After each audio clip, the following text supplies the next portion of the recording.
Olá, meus amigos, bom dia, boa tarde ou boa noite, conforme a hora que me possam assistir. Então, estamos aqui hoje para mais uma série de coincidências, né? Então, vamos passar a relatá-las. Pelo menos há três formas, pelo menos, de assistir aqui a esta exposição. Uma delas será, sem dúvida, aquela forma de assistir cristianizada, com aquela teoria da manipulação, né, do demónio, do diabo, do inimigo, até aqui do Senhor deste mundo, então de fazer coincidir como podia andar no tempo, não é? Vai lá atrás para criar esse tal de inimigo, uma história tão idêntica, tão parecida depois à do Salvador do mundo, o Cristo, cristão. Então, essa é uma das formas, né, que estas coincidências são obra do demo. Outra será realmente através destas teorias da conspiração, né, que tudo foi formatado para então condicionar pelos senhores do mundo, ou não, ou por outros, condicionar tudo para o tal e comunismo manipulatório, controlador. Portanto, também poderá ser outra forma, não é, de assistir a esta exposição. E ainda outra, que é aquela que, pela mente divina, as coisas poderão realmente ser bem coincidentes, bem sincronizadas, e que esse herói, esse tal herói de mil faces, né, que tem tantas formas, né, de vivenciar nesta existência, então, poderá ter escolhido idênticas, né, parecidas, quase iguais personagens para então vir aqui iluminar aquelas almas, aqueles espíritos, aqueles egos que queiram evoluir, se iluminar e realmente serem mais uns de uma grandíssima fraternidade, de um planeta fraterno, de uma dimensão fraterna que parece cada vez mais impensável, mas enfim. Então, passemos então à exposição, à incrível semelhança, não é, entre este Krishna e este Cristo. Quase tudo o que foi relatado sobre Jesus tem um paralelo nas lendas indianas antigas. Um dos motivos para a semelhança entre histórias indianas e cristãs ser um pouco, ou não serem mesmo nada conhecidas, não é? É o facto de pouquíssimos europeus saberem ler o sânscrito dos textos antigos, né? Então, apenas recentemente as traduções começaram a despertar o interesse do mundo ocidental. Então, nenhum dos representantes do divino na Terra, humanos divinos, né, conhecidos, parece ter sido capaz de convencer as massas descrentes sobre a sua autoridade divina sem recorrer a sinais e maravilhas e prodígios, não é, milagrosos. Todo o Filho do Divino teve de adquirir a habilidade de demonstrar o seu status aos céticos por meio de atributos sobre-humanos. Então, Krishna é um avatar, uma forma mortal do Deus Vishnu, o segundo elemento da Trindade hindu. o mantenedor da criação, que desceu à Terra. Então parece que Krishna e Jesus tinham mais em comum do que milagres. É bem possível que as duas expressões sejam etimologicamente análogas. O título Krishna e Jesus tinham mais em comum, o título Cristo, Christus em latim, deriva da palavra grega Christus, o ungido. Em grego, Kyrian, ungir, mas também é tingir, colorir. Krishma, unguento. Então a palavra em sânscrito, Krishna, pronuncia-se Krishna, significa o preto ou o azul. Os dois termos Christos e Krishna podem muito bem estar relacionados à raiz sânscrita pronunciada Krish, atrair. E com base nessa etimologia, o nome Krishna é frequentemente traduzido como o todo atraente. E essa pessoa que atrai toda a criação é a forma mais elevada em que a divindade pode ser vista na Terra. Então, segundo a tradição brahmana, Brahma é considerado o criador do universo e às vezes é chamado de pai, de Vishnu, que encarnou como Krishna e é ocasionalmente chamado de filho. E Shiva, a terceira pessoa da trindade hindu, é o Espírito, correspondente assim ao Espírito Santo que dirige a eterna lei da formação e dissolução que reside em todas as criaturas vividas ou viventes em toda a natureza. Só aqui mais um acrescente. Krishna é o oitavo avatar ou forma encarnada do Deus Vishnu, logo após 7 avatares anteriores. O nono aparecimento de Vishnu na Terra é a forma de Gautama Buda, o príncipe Siddhartha, Sakyamuni, o sábio dos Sákyas.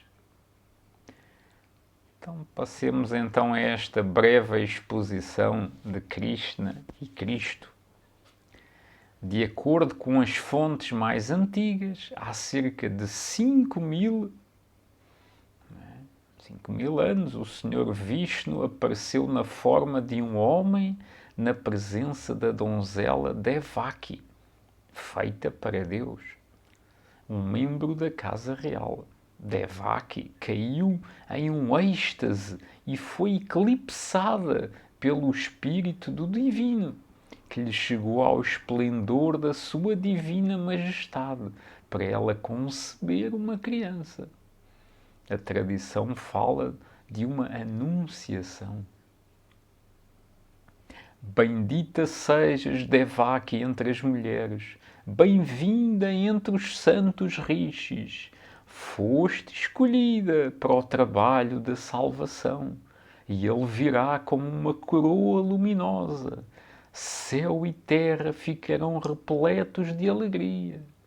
Virgem e Mãe, nós te saudamos. Tu és a mãe de todos nós, pois darás à luz o nosso Salvador, e tu o chamarás Krishna. Onde é que já ouvimos algo assim parecido, não é? Mas o rei de Mathura havia sido advertido, no que para ele foi um pesadelo, de que um rei nasceria da filha de sua irmã e seria mais poderoso do que ele.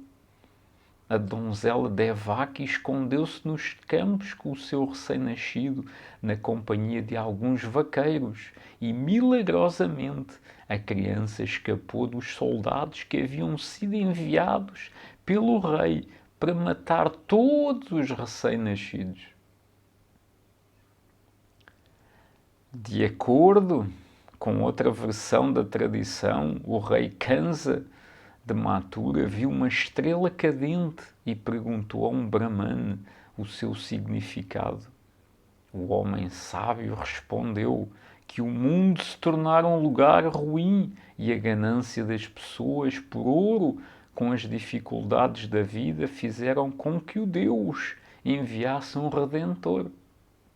A estrela era o sinal de que Vishnu havia-se feito carne no útero de Devaki. Um dia, o Avatar restauraria a justiça e conduziria a humanidade por novos caminhos. Iradíssimo, o rei mandou matar o Brahman, bem como todos os meninos recém-nascidos. Existem muitas histórias sobre a infância de Krishna, glorificada em seu poder e conhecimento. Tal como o menino Jesus dos evangelhos apócrifos, Krishna era capaz de realizar todos os milagres concebíveis, até mesmo quando era uma criancinha. Foi assim que conseguiu sobreviver aos muitos perigos para ele preparados pelo seu tio Kansa. Em certos momentos, uma cobra rastejou para dentro do berço para estrangular o menino, mas foi morta pelo garoto com as mãos nuas. Um paralelo exato com o mito sobre o jovem Hércules. Depois Krishna lutou com a cobra de múltiplas cabeças, Kaliya. Ele a derrotou e forçou-a a ir embora do rio Yamuna. Então, os feitos heróicos realizados pela incrível criança indiana seriam suficientes para encher vários volumes. Então, com 16 anos, Krishna saiu de casa para disseminar seu novo ensinamento por toda a Índia.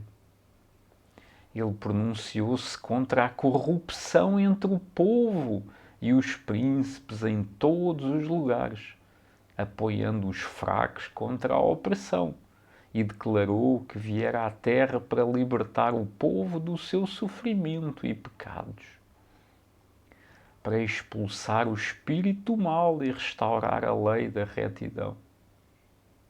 Ele superou tremendas dificuldades, lutou sozinho contra exércitos inteiros, realizou uma grande variedade de milagres, devolveu a vida a pessoas mortas, curou os leprosos, restituiu a visão aos cegos e a audição aos surdos, e fez com que os deficientes físicos andassem.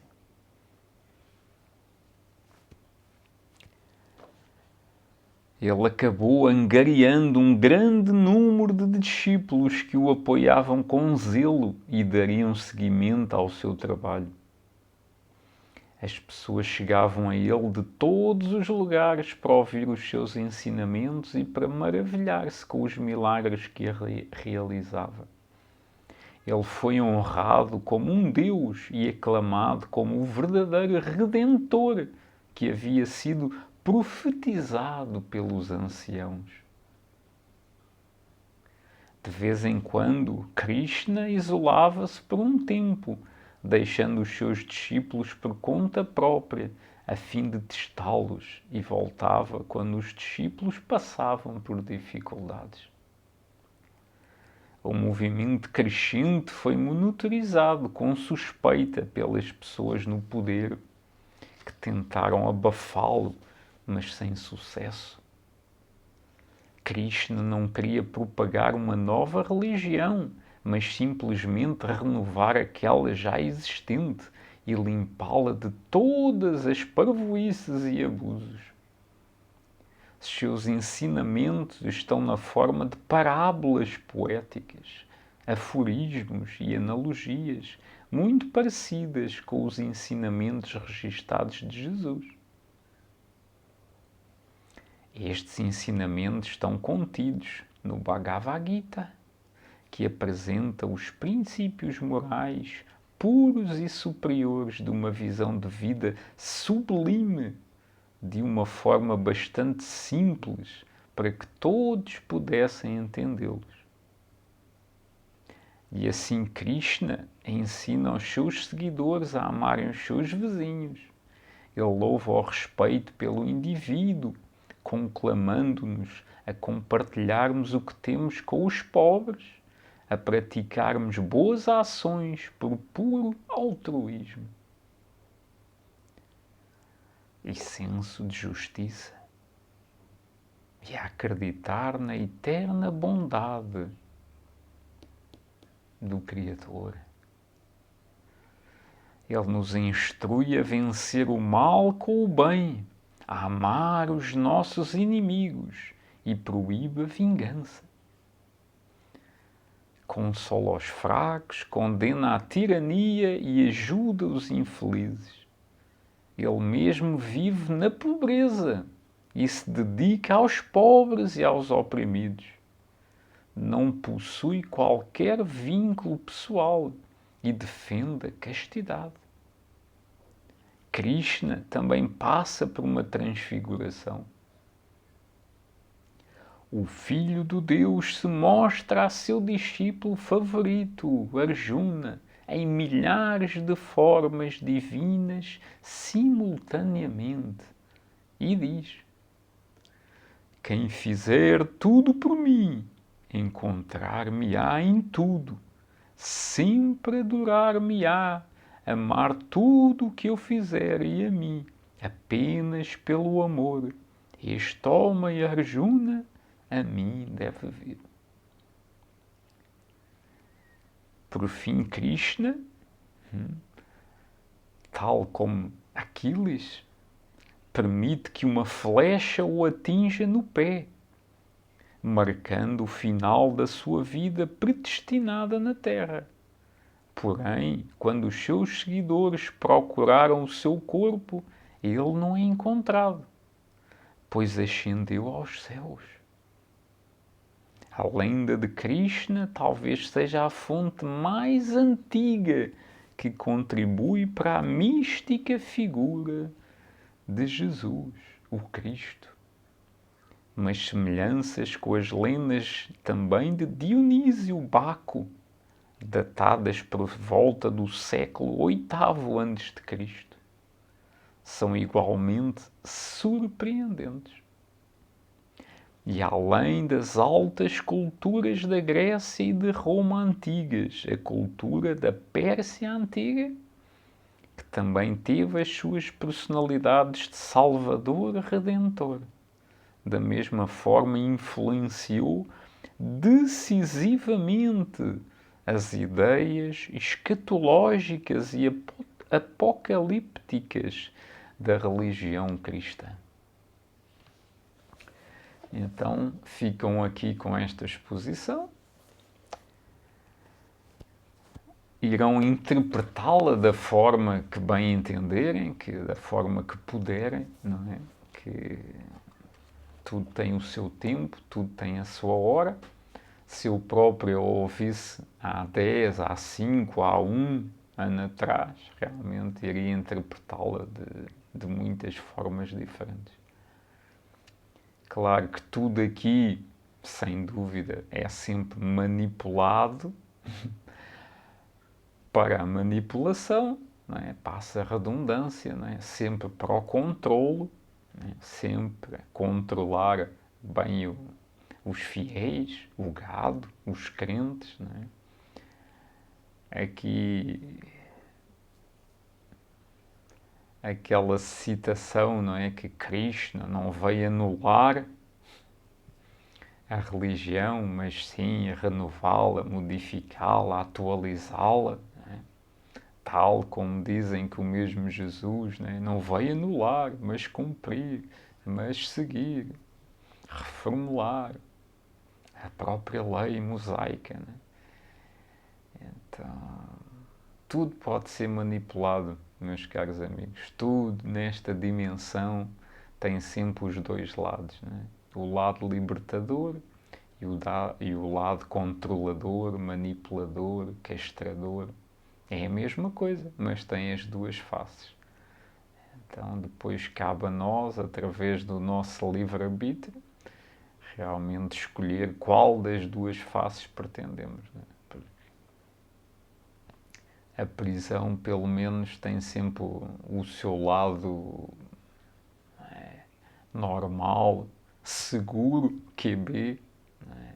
Conhecido, e o conhecido geralmente é sempre o escolhido pelo ser humano em detrimento do desconhecido. O desconhecido está sempre conectado com alguma forma, né, de negativismo, de mal, de perversidade, enfim.